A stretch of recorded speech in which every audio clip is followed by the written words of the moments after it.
Episode की शुरुआत में बताया जाता है कि जब तबाही आई थी उस वक्त 2 डीमन गॉड पिलर और 72 डीमन गॉड ने जन्म लिया था, जिसके बाद इंसानों के साथ इनकी हजारों साल से फाइट चल रही है। इसके बाद हम होली डीमन कॉन्टिनेंट का सीन देखते हैं, जहां 54 रैंक वाले डीमन गॉड को पकड़ने के लिए 6 टेम्पल ने अलायंस कर लिया है और अब इनके डीमन हंटर का ग्रुप एक साथ निकल चुका है। अब ये डीमन हंटर डीमन गॉड के साथ फाइट करने लगते हैं, लेकिन वो बहुत ही ज्यादा पावरफुल था और वो इनको आसानी से हराने लगता है। तभी इसी वक्त डीमन पिलर भी यहाँ पर आ जाता है, जिसकी वजह से डीमन गॉड की पावर और भी बढ़ जाती है और वो इनके ऊपर और भी खतरनाक तरीके से हमला करने लगता है। लेकिन ये डीमन हंटर भी कम पावरफुल नहीं थे, वो एक दूसरे को बचाते हैं और इसकी पावर को रोकते भी हैं। इसके बाद ये 6 डीमन हंटर एक साथ डीमन गॉड पर अपनी पावर का यूज कर देते हैं, लेकिन डीमन गॉड अभी भी इनके ऊपर भारी पड़ रहा था। यह देख इसमें से एक डीमन हंटर अपनी ड्रैगन पावर का यूज करने लगता है, जबकि इसमें से दूसरा डीमन हंटर अपनी स्वॉर्ड पावर का यूज करता है और वो इसे कैद करने लगते हैं। लेकिन डीमन गॉड फिर भी खुद को आजाद करा लेता है, जिसे देख डीमन हंटर का ग्रुप हैरान हो जाता है। तभी डीमन गॉड यहाँ से भागने लगता है, जिसके बाद डीमन हंटर इसे रोकने की कोशिश करते हैं, लेकिन आखिर में डीमन गॉड इनके हाथ से निकल जाता है और अब इनकी पूरी मेहनत बेकार होती हुई नजर आती है। इसके बाद डीमन गॉड किसी जगह पर आ जाता है, जहाँ हम इसके असली चेहरे को देखते हैं और इसके पास में एक बड़ा सा ब्लैक ड्रैगन भी था। तभी इसका पीछा करते हुए डीमन हंटर का ग्रुप भी यहाँ पर आ जाता है और अब इनको पता चलता है कि यह डीमन गॉड तो असल में डीमन एम्परर है, जो आज खुद इनके साथ फाइट करने आ गया है। लेकिन ये 6 डीमन हंटर अभी भी नहीं रुकते और डीमन एम्परर का सामना करने चले जाते हैं। लेकिन तभी डीमन एम्परर किसी अजीब सी पावर का यूज कर देता है, जिसके सामने ये सभी डीमन हंटर कमजोर पड़ने लगते हैं। इसके बाद बताया जाता है कि डीमन को यहाँ आए 6000 साल से भी ज्यादा हो गया और इंसान इतने समय से लगातार हजारों सालों से इनके साथ फाइट कर रहा था, लेकिन वो आखिर में फेल हो गया। फिर भी इंसानों के अंदर हार नहीं मानने की क्वालिटी होती है, इसलिए इसमें से एक डीमन हंटर अपने ड्रैगन पावर का यूज करने लगता है, जिसकी पावर बहुत ही ज्यादा खतरनाक लग रही थी, क्योंकि वो किसी भी कीमत पर पीछे नहीं हटना चाहता था। इसके बाद इसकी बॉडी पर एक पावरफुल आर्मर आ जाती है और वो अपने बहुत से क्लोन के साथ डीमन एम्परर की ओर जाने लगता है और फिर उस पर एक पावरफुल अटैक कर देता है। लेकिन डीमन एम्परर इस बार भी इसे बुरी तरह से जख्मी कर देता है और इस पर खतरनाक तरीके से हमला कर देता है, लेकिन इसके बावजूद भी डीमन हंटर हार नहीं मानता। तभी अचानक से डीमन एम्परर इस पर अपने ड्रैगन से अटैक कर देता है और खुद यहाँ से गायब हो जाता है, जिसे देख सब हैरान हो जाते हैं और किसी को समझ नहीं आता डीमन एम्परर अचानक से चला क्यों गया। लेकिन फिर बताया जाता है इसी के साथ उस दिन एक और भी अजीब सी घटना हुई थी, जहाँ लॉन्ग सिन्यू की वाइफ बाईयू भी रहस्यमय तरीके से गायब हो गई थी। फिर हम देखते हैं कि वहाँ पर कुछ डीमन आए थे और बाईयू से कहते हैं कि अब आपको चलना होगा,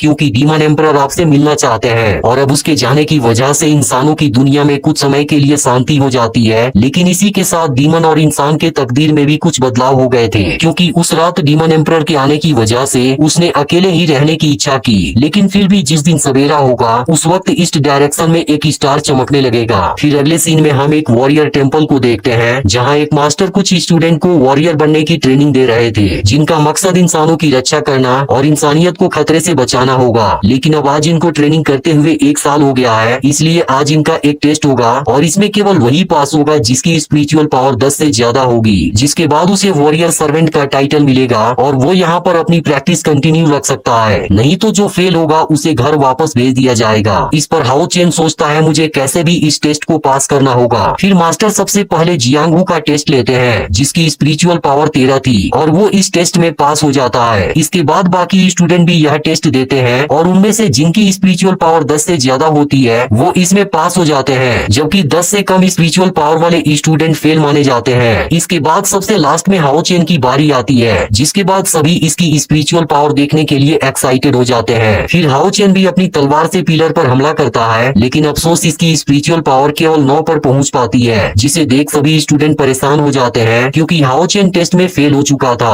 अब इस बात से हाओ चेन काफी दुखी था और मास्टर से एक और चांस मांगने लगता है, क्योंकि वो इस बार जरूर पास हो जाएगा। लेकिन मास्टर इसे चांस नहीं देते, क्योंकि यह चीज बाकी फेल हुए स्टूडेंट के साथ गलत हो जाएगी। अब इस बात से हाओ चेन काफी दुखी हो जाता है, क्योंकि टेस्ट में फेल होने की वजह से इसका सारा वेपन वापस ले लिया जाएगा और अब उसे स्पिरिचुअल लिक्विड भी नहीं मिल पाएगी। इसके बाद हाओ चेन इनके सामने घुटने टेक देता है और दूसरा चांस मांगने लगता है, क्योंकि हाओ चेन किसी भी हालत में यह टेस्ट पास करना चाहता है और डिस्क्रिमिनेशन फेस्टिवल में इसका रुकना जरूरी है। अब यह देखते ही स्टूडेंट मास्टर से हाओ चेन को एक और चांस देने की रिक्वेस्ट करने लगते हैं, क्योंकि सब जानते हैं कि हाओ चेन सबसे ज्यादा मेहनत करता है और उसने इनको भी टेस्ट में पास करने में मदद की थी। इस तरह से अब सभी स्टूडेंट इसके सपोर्ट में खड़े हो जाते हैं। लेकिन मास्टर भी अच्छे से जानते हैं हाओ चेन शुरुआत से ही सबसे ज्यादा मेहनत करता है और वो ट्रेनिंग पूरी करने के लिए अपनी जी जान लगा देता है। इसके बाद मास्टर सभी को शांत कराते हैं और हाओ चेन को दूसरा चांस देने के लिए तैयार हो जाते हैं। लेकिन इसके लिए उसे जियांगू के साथ फाइट करना होगा और उसे हराना होगा। इसके अलावा बाकी फेल हुए स्टूडेंट को भी यह चांस मिलेगा। यह सुनते ही हाओ चेन सभी को थैंक यू बोलता है और अब सभी बहुत ज्यादा खुश हो जाते हैं। इसके बाद हाओ चेन जियांगू के साथ फाइट करने के लिए तैयार हो जाता है। फिर इन दोनों के बीच में फाइट शुरू हो जाती है और हाओ चेन जियांगू के साथ बहुत शानदार तरीके से फाइट करने लगता है, जिसे देख मास्टर भी हैरान होते हैं क्योंकि हाओ चेन की बैटल स्किल काफी अच्छी थी और लास्ट में वो जियांगू को दूर फेंक देता है। इसके बाद वो पिलर पर हमला करता है जहां अब इसकी स्पिरिचुअल पावर 11 हो गई थी और अब इस बात से सब काफी खुश हो जाते हैं और यह देख मास्टर भी हैरान हो जाते हैं क्योंकि इस बार तो हाओ चेन की स्पिरिचुअल पावर इतनी ज्यादा बढ़ गई जबकि पिछली बार तो बहुत कम थी। इसके बाद बाकी के स्टूडेंट भी जियांगू को चैलेंज करते हैं। तभी हम यहाँ के जंगल में एक लड़की को भागते हुए देखते हैं जिसके पीछे कुछ बीस्ट लगे हुए थे, लेकिन लड़की भी टैलेंटेड थी। वो खुद को इनके अटैक से बचाती है और बीच बीच में इनका बैंड भी बजाती है। तभी कुछ बीस्ट इसके काफी नजदीक आ जाते हैं, जिसके बाद लड़की एक वेपन से इनको मारना शुरू कर देती है। लेकिन इस दौरान एक बीस्ट इसके पैर पर पंजा मार देता है और वो इसके ऊपर भारी भी पड़ने लगता है। अब यह देखते ही लड़की तेजी से ऊपर की ओर भागती है जहाँ इसे वॉरियर टेम्पल नजर आता है। लेकिन तभी बीस्ट फिर से लड़की पर हमला कर देते हैं। इसके बाद हम फिर से वॉरियर टेम्पल का सीन देखते हैं जहाँ पास हो गए स्टूडेंट बहुत खुश थे और यहाँ उन सभी के पेरेंट्स भी उनसे मिलने आए थे। लेकिन हाओ चेन अकेले ही खड़ा हुआ था और उदास होकर इनको देख रहा था। लेकिन तभी मास्टर इसके पास आते हैं और इसे स्पिरिचुअल लिक्विड देते हैं जिसके पीने से इसकी स्ट्रेंथ और स्पिरिचुअल पावर दोनों बढ़ेगी। फिर पूछते हैं क्या तुम इसे रोजाना पीते हो, क्योंकि तुम्हारी बैटल परफॉर्मेंस तो बहुत अच्छी है लेकिन तुम जितनी मेहनत करते हो उसके हिसाब से तुम्हारी स्पिरिचुअल पावर इतनी कम नहीं होनी चाहिए थी। लेकिन हाओ चेन कुछ भी नहीं बोलता।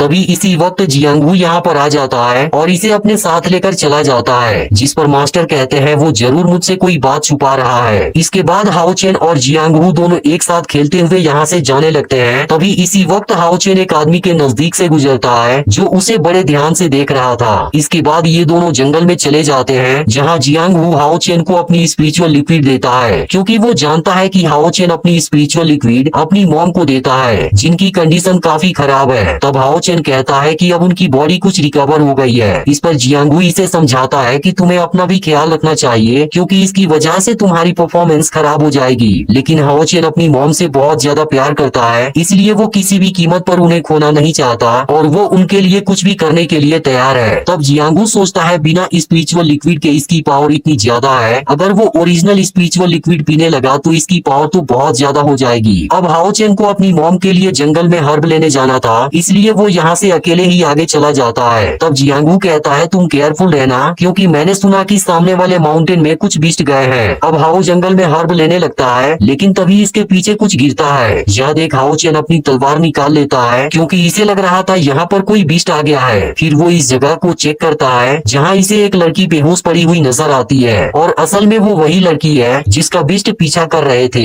इसके बाद हाओ चेन लड़की के पास आता है जो इसे बहुत ब्यूटीफुल लग रही थी। फिर वो इसे जगाने जाता है लेकिन तभी लड़की बिना कुछ सोचे इसकी गर्दन पर चाकू रख देती है और फिर एपिसोड यहीं पर एंड हो जाता है। तो यह वीडियो आपको कैसी लगी आप कमेंट करके जरूर बताइएगा और इसके दूसरे और तीसरे एपिसोड भी जल्द अपलोड होंगे, इसलिए आप इसे जितना हो सके उतना लाइक और शेयर कर दीजिएगा।